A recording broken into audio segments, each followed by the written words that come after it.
Welcome to No Password Required. I'm your host, Jack Clabby, a cybersecurity attorney at Carlton Fields, PA. And with me, standing in for Kaylee Melton is... I'm Rex Wilson. I'm the brand manager at Cyber Florida. We just finished a great conversation with Sue Serna. Sue is the principal at Serna Social and a nationally recognized expert in social media governance, security, and risk. Rex, what stood out to you most? Well, I was really curious as to how much cyber that she was going to be involved in. But like the thing that really impressed me the most was she transitioned from working in the corporate world into running her own business. And the transition for her was easy. And I did not think that was possible for anyone. I think like doing especially a small business in a field where everybody thinks that they're an expert. But she was able to use her contacts and, have a client base like right off the bat, which I think is super unusual and super awesome and speaks to the power of networking. Yeah, young people, if we've got any young listeners, network, meet everybody, and it'll pay dividends. It really matters. And she's proof. What stood out to me was the scale of some of these operations for social media accounts. I mean, I didn't quite realize that even business to consumer, B2C companies, I get that B2C companies have dozens or 100 accounts, right? Because they have to be out there talking to customers. But she speaks about B2B, business to business companies that might have upwards of 200 accounts, given all their branches, divisions, and global footprint. And that makes the role of securing those accounts and then securing the company from attacks through those accounts and just managing it from insider threats that much more complicated. But look, you've heard a little bit about what Rex and I took away from the discussion. Let's hear what Sue had to say.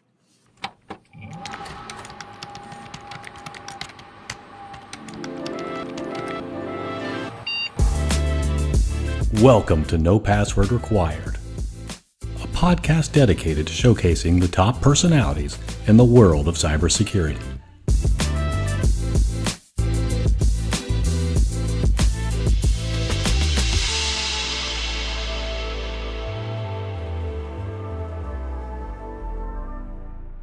And welcome back. Sue, welcome to No Password Required. Thank you for having me.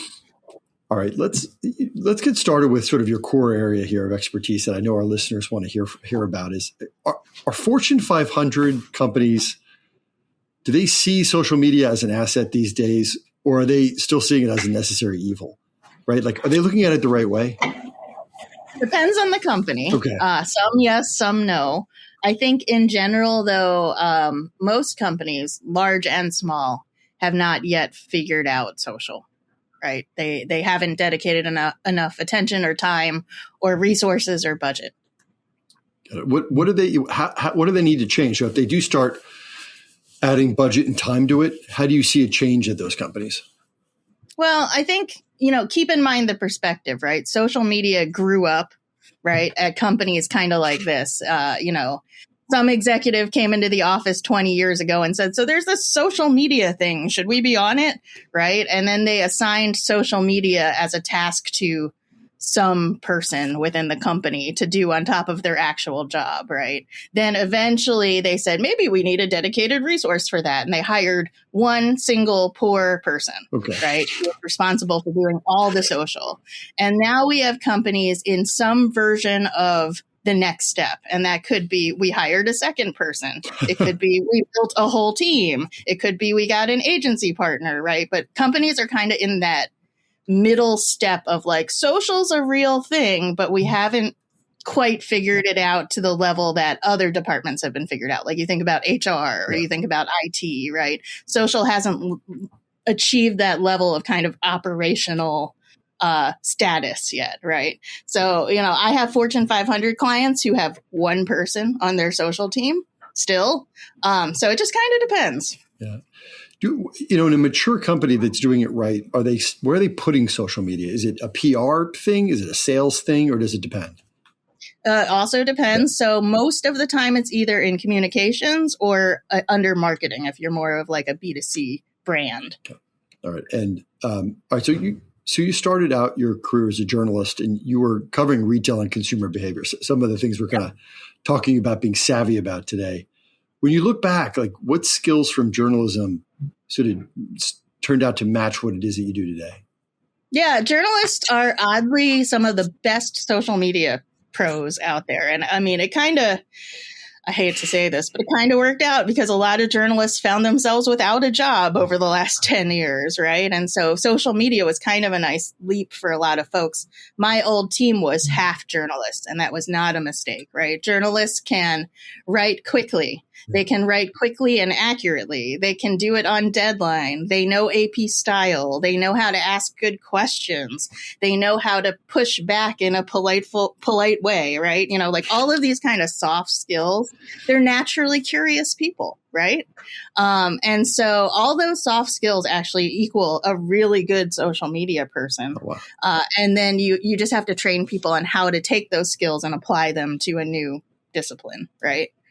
Well, see, the thing I always, in terms of like when we speak to journalists, is getting excited about having sources and knowing who to call. Like if there's a fire, knowing the line to get the police chief's quote, right? And you kind of the resourcefulness, I imagine, for modern social media probably translates to some degree. Yep. So if you imagine you're let's say, the lone social media person for your whole company, which does happen, right? Part of your role is knowing who to call when you get a question. Like, so, you know, when you're the person with the hands on the keyboard for the company, everyone just assumes you're this omniscient being that can answer any question, right? But you're not. So you have to actually basically be a reporter inside your own company and develop sources so that you have people to go to for each subject area or each business group or each division of the company, whatever it may be, right? You actually have to kind of source your internal experts the same way you would if you were a reporter. So it actually is extremely applicable to know. At some point, we had a document of, you know, that was pages and pages and pages long. That was just like, if it's about this, call this person. If it's about this, call this person, because that's how complex it gets. Yeah, right. You're just like you would if you're writing for a paper of record. Whatever you say is going to be ascribed to the organization. It's got to be right. So you have to have your trail. Well, and we all know on social media, if you get it wrong, the internet is going to tell you really fast, right? The single greatest source of truth. Yes. And it is very much like being the paper of record, teaching people to verify information and not just post stuff, right? Like those reporting skills come in really handy. That's great. Yeah, it is so embarrassing to say, yes, I know my social media said that, but that was my social media person who posted it and they didn't have my authority. And you're like, wait a minute. Not an excuse. Once you put it out there, it's out there, right? Exactly. It's already gotten gobbled up. And what is it? And even if you delete it, someone's already taken a screenshot and, you know, you lose. All right. So tell us a little about your personal story, because, you know, after you were a journalist and you made that pivot. And I know your first role was at Cargill, created specifically to focus on social media. How did you make the change, and how did they come up with that role? And tell us a little bit about that. Yeah. So the answer is blind, dumb luck. So the backstory here is my husband and I were in Raleigh, North Carolina, where we had moved for work. We were both reporters at the Raleigh News and Observer. And after 7 years there, we decided we wished to live in a not hot climate. And we started kind of narrowing down our options, and we ended up really focusing on Minnesota. And it was like, okay, so if we want to move to Minnesota, how are we going to get there? Nice. And we tried for a year to like get a job and have the job pay for the move, and and it just did not work. So we both quit our jobs and we moved ourselves to Minnesota with no job lined up for either. Wow, that's brave. That's cool. In the middle of a recession. And I kind of was like really wide open. I could take another journalism job. I could go work at an agency. I was exploring all kinds of options. And then magically, one Friday night, I saw this job posting from this company I'd never heard of called Cargill. And it was I remember distinctly, it was written by the woman who would become my boss. Mm-hmm. And she was a former Knight Ridder editor. Oh, wow.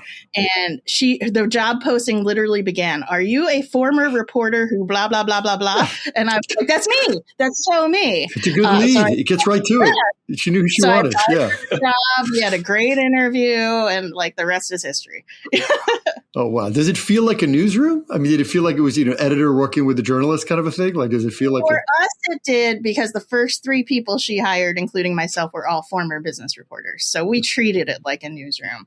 And, I remember we typical office, right? We had 6-foot high cubicle walls and stuff. And we asked our facilities people if they could remove the top half of the wall so we could all look at each other like a kind of like a pit, a bullpen, like a proper newsroom bullpen. Yeah. Oh. And like our facilities folks were so confused by this request. They were like, "You want to do what? Why would you do, like, you just want to move the top, like you want to be able to talk to each other?" Oh, Wait, you wanted higher? I don't understand. More wall? It was so we had to go like 3 or 4 rounds of them going, "Are you sure? Like, are you sure this is what you want?" Somebody else heard you were doing that and wanted to take the top of your part and make theirs higher. Well, then, of course, fast forward a couple of years and they demolished the whole building and went open office and nobody had any walls. So, yeah. Oh, my goodness. Yeah, that's the direction things are moving in at that time anyway. Yeah. But that's how I got there. And it just was really good, dumb luck. What does it look like to build, like if you're building social media from scratch? I'm not saying that's what they were doing, but like what does that process look like to start at 0 and then try to accelerate it like that? It is what we were doing. I was the second ever social media employee at Cargill after the woman who hired me. For each company, it's different. Like I said, I feel like a lot of companies start with, "Oh, we should be on social media. Oh, that's a real job. Okay, we're going to hire one person." Yeah. And then the path from there varies, often depending on who you are, right? If you are Southwest Airlines, you're going to build a community of community managers. You're going to have 20, 30, 40 people that do nothing but respond to people online and take incoming stuff, wow. Right? But if you're a B2B like Cargill that does not have like consumer facing brands, you don't need a community management team that big. You might put all your effort into other parts of social media, right? So it just depends on who you are, what you need to build up. And the other thing that happens is a leader in the company has an idea about what it should be. And that's what becomes reality, whether or not that's the thing you need or not. Someone comes in and says, my niece was on the Facebook. Please tell me, are we on the Facebook? And you got to deal with it. That literally has happened to me. I think one of the downfalls of being in social media is that everyone thinks they're an expert. My kid's on this. We should be on this. I saw that Coca-Cola is doing this. We should do that too, right? Everybody's got opinions. The 2 worst reasons to do anything on social media are my competitor is doing it or my boss told me so. You got to do better than that. Exactly. You have to have a real reason to be doing it yourself, right? Now that you're running Serna Social, can you tell us kind of how all that took shape and kind of what you do? So I left Cargill great question, Rex. I left Cargill in 2020, right before COVID. And I took that kind of break when the world just kind of paused to consider options, right? And I was like, well, I could go get another big job and be the director of social media at another huge company and not like ever see my house or my family. Or I could maybe pick a different path. And so I looked at all kinds of things. Again, one of those kind of junctures in my life where I was like, I could go this way or I could go this way. And, the one that kept kind of nagging was I could start my own thing and see if I could make it work.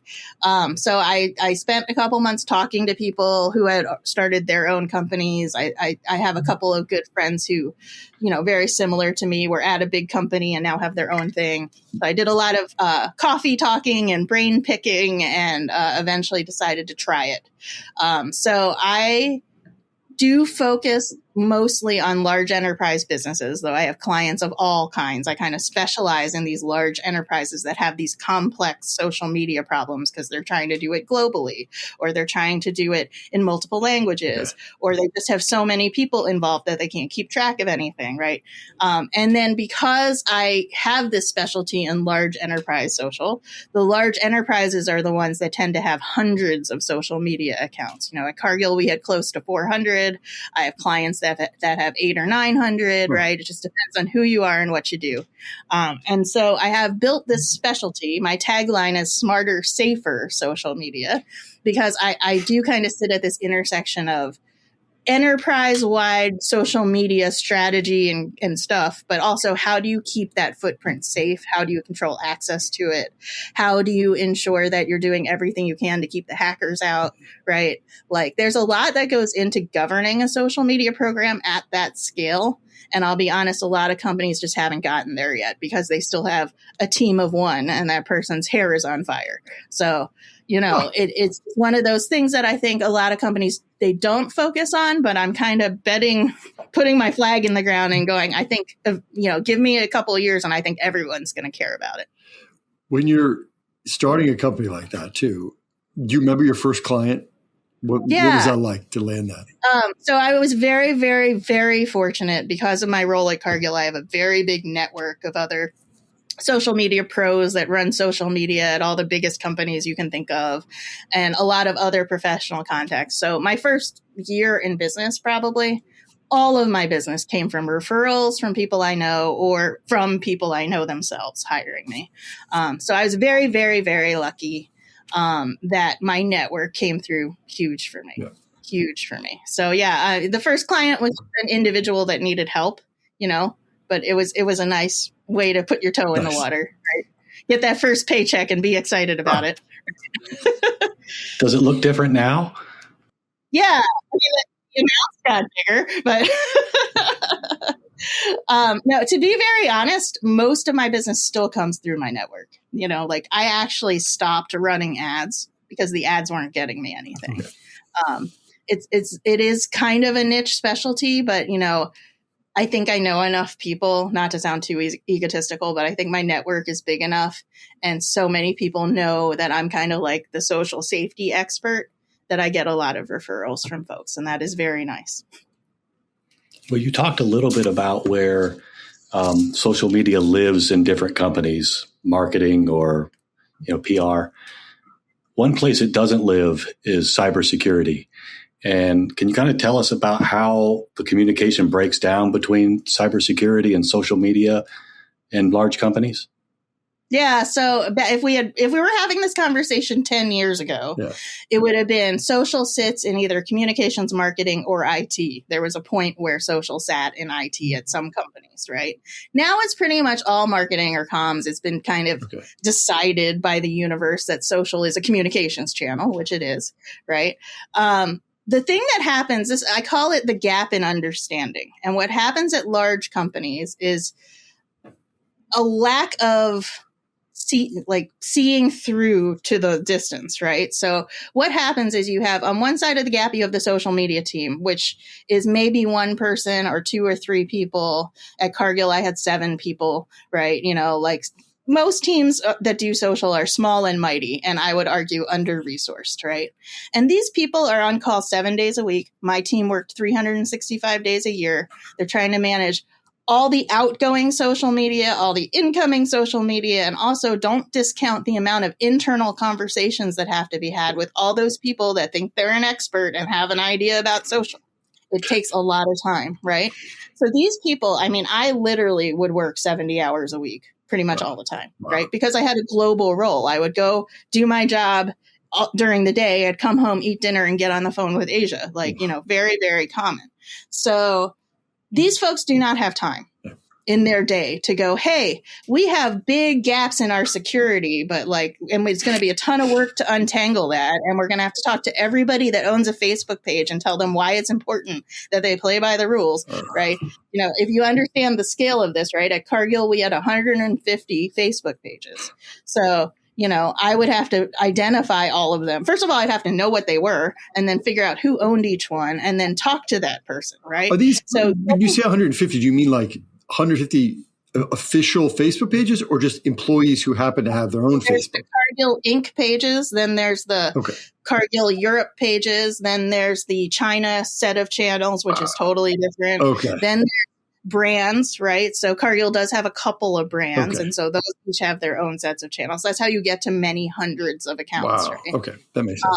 And then the folks in Canada want to do it in French, and it just goes on and on and on and on, right? So social teams just like hair on fire all the time.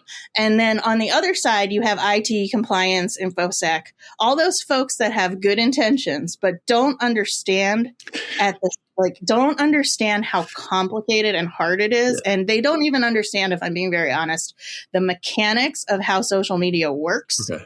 Right? They've never taken a deep dive. They've never asked their social team to walk them through. A lot of IT folks are not even aware that for Facebook access, like if I want access to my company's Facebook page, that access is provisioned through my personal Facebook profile. There's no username login to get into that. So if somebody hacks my personal Facebook page, they can get all the way into my company's page from there. Right. And a lot of IT departments don't even understand that that's how it works. And therefore they haven't identified the risk. Right. Yeah. So there's just this gap in understanding, this lack of the social team going, we have a problem, and the IT team knowing enough to identify the problem. And so it just slides through the cracks until there's a problem, which is when people call me. Well, can you give an example of, without naming names, of just, a social media incident that kind of forced some of the leaders to rethink their approach to security? Yeah, I mean, good example is a client I had last year, large client in the financial space, which adds another level because they are a regulated industry and they have even more restrictions on what they can do on social. So since they were in financial, FINRA applies to everything on social, right? So they had exactly what I was just describing, an individual whose personal Facebook got hacked. That allowed the hacker to get into their business manager account, which is the meta account where you kind of keep everything, right? So you got your Facebook pages, your Instagram accounts, your ad accounts. You control access through business manager. So this hacker was able to get into their main business manager account and from there take control of it. Wow. So they got control back, but then that caused them to go, why is our security having issues? And they did a huge audit, and they hired me, and we did a backtrack exercise where we looked at how that happened, and then we looked at how to fix it, and then we did a whole cleanup effort, right? It was a big project, but that's how you get into those situations. It can also be something as simple as Joe left the company, right? Yeah. And took the Facebook page with him because we didn't have a backup admin. It can be, we fired Carl and Cargill had the Twitter account password and he got in there and changed the password and now he's posting nasty things. That can happen, right? There's a lot of versions of this. Do you get rogue account issues too, or did it just account that's pretending? I once had an imposter account, and our legal department sent them a cease and desist order, and it turned out the guy was an artist, and he was trying to generate cease and desist orders from companies because he wanted them for an art thing he was doing. Listen, next time, just call us for a cease and desist letter before you post. We'll just send it to you. Social are crazy. And if your company's big enough, then there's conspiracy theories about your company, and then there's it just gets like layers and layers deep, right? If there's one thing that, you could tell a company about social media security that they might not know, what advice would you give them? Oh, number one, guaranteed, you got to own everything. Okay. You got to own your ad accounts. You got to own your accounts. You got to own your login credentials. You got to own the tool passwords. This is the number one fundamental thing that companies get wrong. One of two things happens. They either allow their agency partner to own their stuff, which is a terrible idea for 18 reasons. I have a blog post about it if anyone wants to Google it. And then, the other thing that happens is companies that tend to be decentralized because of their scale allow their internal teams to run social based on what's going on inside the company, right? So you'll end up with these things where it's like a company the size of Cargill, for instance, can have dozens of business divisions, right? Or dozens of brands. Think of a company like 3M, Post-it Note, Command Strip, Scotch-Brite, right? Tons and tons of stuff going on. And the teams will go, well, because this is how we work internally, we need our own Facebook page or we need a separate Instagram account. Yeah. And the thing that folks don't understand is if you let your people just do whatever they want, you end up with a hot mess online, and it doesn't make sense when you look at it as a whole, right? So, from the outside world, you are one company with one name and theoretically one social media account. So if your consumer gets consumer behavior, right? If your consumer gets online and they search Serna social and they see 28 different Serna social pages, they're not going to care. They're just going to click on the main one, the one with the verified check mark, and go there, right? And so that's the other thing that happens is companies allow their social media footprint to get out of control because they let the internal politics dictate how we do social as a company. And that is backwards. What's one social media belief that you might see, I don't know, in somebody's LinkedIn feed that, might inspire you to jump in and argue that they're dead wrong? Not to argue that much with people online, but the one that would get me would be social media is free. And I would tell you the honest answer. That has been the answer to the question for the last 20 years. People still think social media is free, and it's not. It's just not. It takes time. It takes people. It takes tools. It takes budget. It's actually quite expensive depending on what you're trying to do. And so people have this notion that, the social media team, they just post the stuff. They press the button. That's what they do. How hard could that be, right? It's way more complicated than that. For a lot of the cybersecurity folks who listen to the podcast, they might encounter professional social media folks at conferences, where a conference might hire a team, and they're visible and they're doing things that look professional. They almost look like journalists. So that's like one of our not only, but one of the ways that the folks in the industry get to see people like that without thinking it through. How, if you're like a force multiplier, or someone on your team is a force multiplier for a company, how do they do their job and blend in? You know what I mean? Like, because you want to be like a part of the company as a contractor, essentially working with them, but how do they be seen as an external professional, but also blend in? What's sort of the road rules for that? I think a lot of it for me relies on my expertise, right? Like, people bring me in, they pay my hourly rate, which is not small, right? Like, they bring me in because they trust me as an expert. I will be honest and tell you, a lot of times the internal social team knows exactly what needs to be fixed. They just can't get over the line in terms of making the compelling argument, right? Yeah. And so sometimes, to be super honest, I'll meet with the social media team and I'll say, okay, so what are the things you guys have been banging the drum about that you can't make any progress about? And they say, well, it's this, this, and this, and I need another person, because that's always the end of the list. I need more bodies. And I go, okay. And then I reiterate exactly what the team said in a pretty PowerPoint deck. And the leadership goes, the outside expert says this, right? I mean, awesome. Some of it's just smoke and mirrors, if we're being really honest. But I think that makes me unique because as a consultant, because I've had that job. I've been the global director of social media at a big, big company, right? And so I can talk the talk. I know the job. I understand how hard it is and all the internal complexities of it. And that positions me to advise my clients in a way that's like, yep, this is what should happen. And when your leadership says, no, that's like way too much money, then this is option B. And then this is option C. And we're going to give them option D so that they pick option B, right? Like, there's a lot of jiggering that happens. But I think that does make me an unusually well-situated consultant, because I know how the internal game is played. And I can help my clients achieve what is best for social, depending on the internal stakeholders and their points of view. It does sound a little bit like cybersecurity, like a cybersecurity vendor pitch too. Like this idea of like, you've got a budget, we know what the budget is. You can do it one of four ways. One's more expensive, one's least expensive. and then they end up picking something in the middle, right? It's a typical. Right. And there's a lot of times I feel like when social and IT teams kind of have conflict that's not necessary, right? So I'll give you a great example. Password managers, right? This is how this conversation goes, right? So for folks that don't know, Instagram, TikTok, Twitter /X, those are all platforms that still have username, password as the login convention, right? And so again, if you're a company doing this at scale, you might have 300 of those accounts, right? So you need a password manager. So the first thing that happens is the social media manager says, I need a password manager. And IT says, we have one of those. It's called CyberArk. Use our tool, right? And then you have to go through this whole song and dance about how that tool that's already in-house and approved won't work for social media. And it won't work because you need the ability to provision third parties like agency partners. And most of those tools will only do it if your person you're provisioning has a company domain email. And that's a sticking point, right?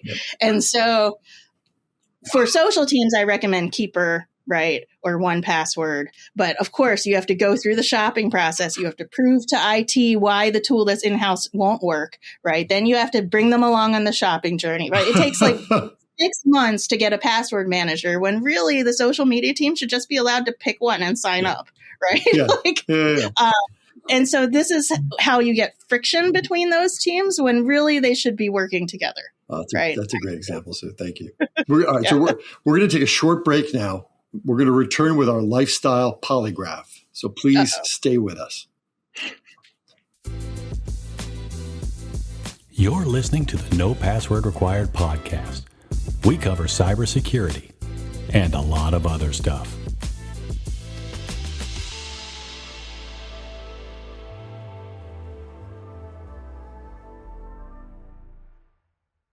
Welcome back. As many of you know, the Lifestyle Polygraph is a test used by the federal government to determine if a person is worthy of learning our nation's most important secrets. Here, we use this technique for slightly lower stakes to determine whether our guest can join our fantasy cybersecurity squad. Sue, are you ready for the Lifestyle Polygraph? Oh, I'm ready. Excellent. Question 1. You don't think of yourself as traditionally nerdy, but if someone walked into your house, not counting your Netflix history, what's one thing that they could see that would immediately expose you? That's a great question. I'm going to say my bookshelf. So our friends say that they can very clearly determine which books are mine and which are my husband's by just looking at our bookshelf. I have an entire shelf of books about the history of the Apollo space missions. I'm a huge space nerd. And then next to those are my entire series of Harry Potter hardbacks. So I think my bookshelf would give me away. I believe you might be right. I like the idea of traditionally nerdy, though, like not being traditionally nerdy. I kind of want to meet the person who is traditionally nerdy, but they might be having it's different. You're like, but that's good. It's I like literally every other guest we've ever had. Yeah, I know. This is cool because of the social media. Winning. I'm totally winning. Yes. Do you ever get to do space themes or pursue space clients? No, well, I did have one client who dealt in like satellite technology and worked with NASA. Very cool. And I work with some clients who like make things that NASA uses, right? But like no direct connection with NASA yet. Lifelong dream to work with NASA. That would be so super cool. And their social is outstanding. So the way they have the different rovers talking as if they're the rovers. Right? Like the rover has a social media site that makes announcements. Look what a picture I took. Their social media team is outstanding, and they have the coolest content in the universe. So, yeah, exactly. I was going to say that their content is out of this world. But that's exactly. All right. Question 2. What's the more iconic Philadelphia move? Running up the Rocky Steps, eating at both Pat's and Gino's, or pelting Santa with snowballs? I mean, honestly, if you're a real Philadelphian, you don't eat at Pat's and Gino's. You pick one, right? So you eat at Pat's. Interesting. Running up the Rocky Steps is something that only the tourists do, though it is iconically Philadelphia. Absolutely. And then the snowball thing got totally overblown. I don't know. That's just like myth and legend at this point. So I don't know the answer to that. I guess the Rocky Steps. Okay. We never got to hear. We're only hearing Santa's side of the story too. He could have provoked a lot of those fans. I mean, Philadelphians are angry people, like no doubt about it. We are angry people, right? And it's funny because I live in the Midwest in a place known for being nice. And so when I go home, I'm like, oh, yep. Gotta up the rage factor. But yeah, it's Philadelphians are mad. I'm sure they did pelt Santa with snowballs, but it's like, I don't know. Is that quintessentially Philadelphian? I don't know. We were. It's usually the first thing I think of. We lived in.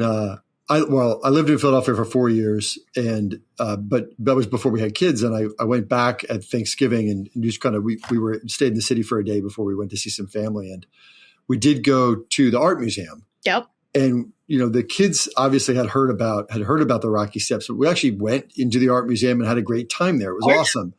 Then we kind of went out on the back and saw the Rocky Steps, and it was a full line all the way down to take for social media a picture with the Rocky Steps. And so we just kind of went on the side and took our selfie, but didn't wait in the line. And that's what we did in France when we saw the Mona Lisa. I was like, I'm not waiting in that line. I'm not waiting in this line. Yeah. Yeah. But it was tourists. It was crazy. Oh, yeah. Well, when it snowed recently, people were sledding down the steps. So. That's cool. That would be something that would be a Philadelphia. That's also super Philly, right? Like, this could be totally dangerous. Let's do it. Exactly. So question 3, you've got a passion for all things canines and specifically Beagles. So we've come up with this Beagle inspired question. So you've got Snoopy, Brian Griffin, Underdog, and Odie at your disposal. Which Beagle would have the most entertaining social media feed, and which one would have the most secure social media feed?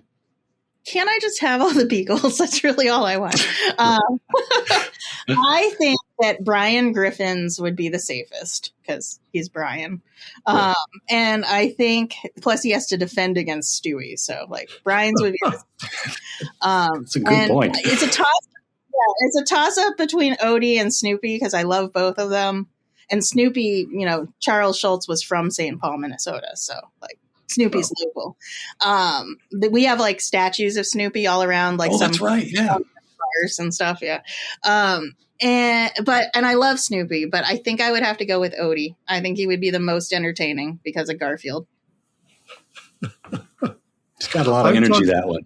Yes, and he's got the super long beagle tongue. Oh yeah. We've talked on the podcast about. I think it's a social media site, but it is about. It's Garfield. It's Garfield without Garfield, and it's just John Arbuckle talking, and someone has removed all the references to Garfield, and it's just like these existential things he says, and it's disturbing but kind of beautiful. Also funny. But I would love to see. That's a great concept of seeing Odie, like from Odie's perspective, right? And his social media feed would be pretty cool. Like, what is it like to give all this love to someone and never have it returned, but stay optimistic every day? Like Odie's story is tough. Think about the options, right?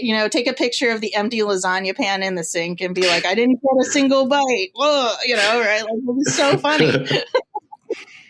That's awesome. That's awesome. We'll do a quick poll. Are you a dog person or a cat person? Like that kind of thing. Like you would just I'm not anti-cat. I just don't need to have one in my house. Yeah. They serve a great societal function. They don't need to serve it in my house. That's more of it. Yeah, I'm going to free ride it. No, just not the best. Yeah, I think we can all agree on that. All right, number 4. Like sacked out on the couch right now. So. What's more dangerous to a company, a reckless intern or an overconfident executive? And we're speaking social media wise, obviously. Reckless interns can do some damage. I have seen it. I used to hate the intern class because they would always post some stuff and I'd be like calling bosses and being like, oh, hello. Let me talk to you about your intern. Can you review the social media policy with them, please? Then I eventually worked my way into being able to like speak to the interns as a group at the begining of the summer and like, tell them what not to do. So at least they were warned. But we had some interns post some doozies over the years. But I think that the executive is more dangerous because of their position, right? What they say really matters. The media reports on it, right? They can swing markets. They say the wrong thing. So I think the executive. Do you still see companies, Sue, like, the intern comes in and the company's like, you're young, you know how the internet works. You're going to be the social media person for the firm retreat, or whatever. Yep. That still happens? Along with, social media is free. The youngest person on the staff is the best person to do social media is probably number 2 on the myth. Yeah. Okay. Absolutely still happens, right? You're young. You must know how to do this here. And the thing that I always tell people is like, look, you are giving whoever's running your social media account a megaphone and permission to speak on behalf of the company. So your intern's not been media trained. Your intern's not an officially company spokesperson. Like, why would you ever give them the keys to the kingdom? Yeah. Like, that's just dumb. Right. It's not just posting pictures they took at a firm outing, right? It's everything. It's interactive. Even against some companies will do a takeover. They'll let their interns run the channel for a day. I don't advise that either. Yeah. You just don't know. Wow. Is it still common? Yep. Totally. Like how? Wow. Totally. What's going to have to happen for it to become uncommon? I mean, it's the same answer as almost everything. So companies are going to have to figure out that you have to staff social media the same way you staff finance, the same way you staff, if you were to say, let's set up a finance team, there's kind of a predetermined, like, okay, we need this many accountants and we need this, and to accomplish this amount of work, we need this many people, right? That doesn't exist for social yet. And a lot of companies are still in this place where they're like, oh, well, like, why would you need more than 2 people for that? Right. And until companies start to understand that it's a department that serves the entire company the same way HR does, the same way finance does, and they have to staff it the same way. Until companies get there, this is going to be a problem. Number 5. So you told us a little bit about your bookshelf, so we're going to revisit that a little bit. So you are officially a Hogwarts professor. Congratulations. Ooh, that's a good gig. Thank you. Dream what job. Subject are you what subject are you teaching, and what magical talent does your beagle have?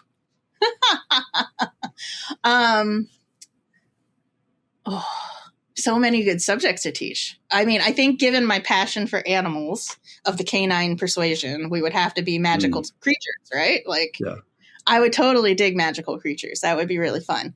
And my beagle would have the ability to magically open the trash can. That's what he would do. He would love that. I would.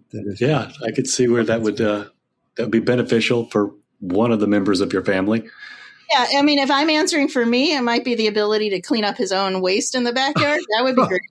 But,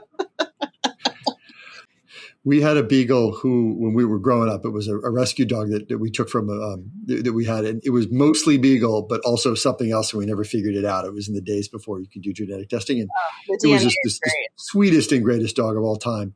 But the dog, I don't think, knew who any of us were. On a daily basis, would wake up and be surprised at who we were. He knew vaguely who my mom was because she fed him, but it was not the wonderful, wonderful dog, the color of rust, and thus named Rusty. That was the dog. No, they're the best. And I've had 4 beagles, and I finally got one that was 100% beagle. Oh.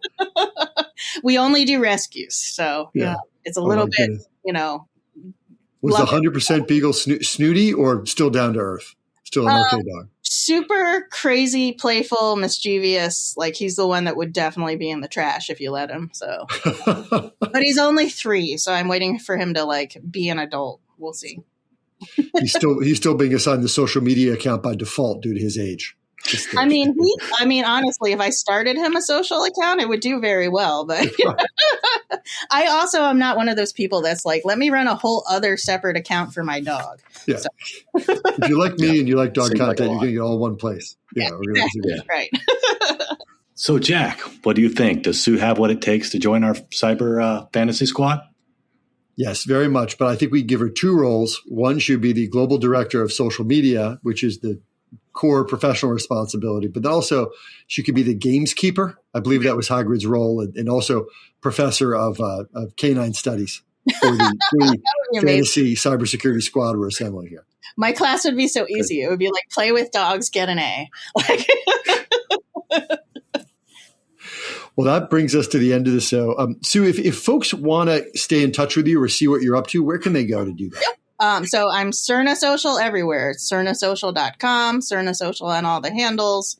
Or I'm Sue Serna everywhere if you want to connect with me personally. Excellent. All right. Well, thanks everyone for listening. And for the entire No Password Required team, I'm Jack Clabby, and we'll talk again soon. Thanks for listening to the No Password Required podcast. Join us next time for more with your favorite cybersecurity personalities. In the meantime, consider liking, subscribing, and sharing this episode. You can find us on social media at No Password Pod.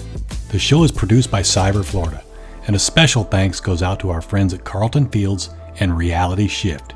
For more information, visit our website at cyberflorida.org/pod.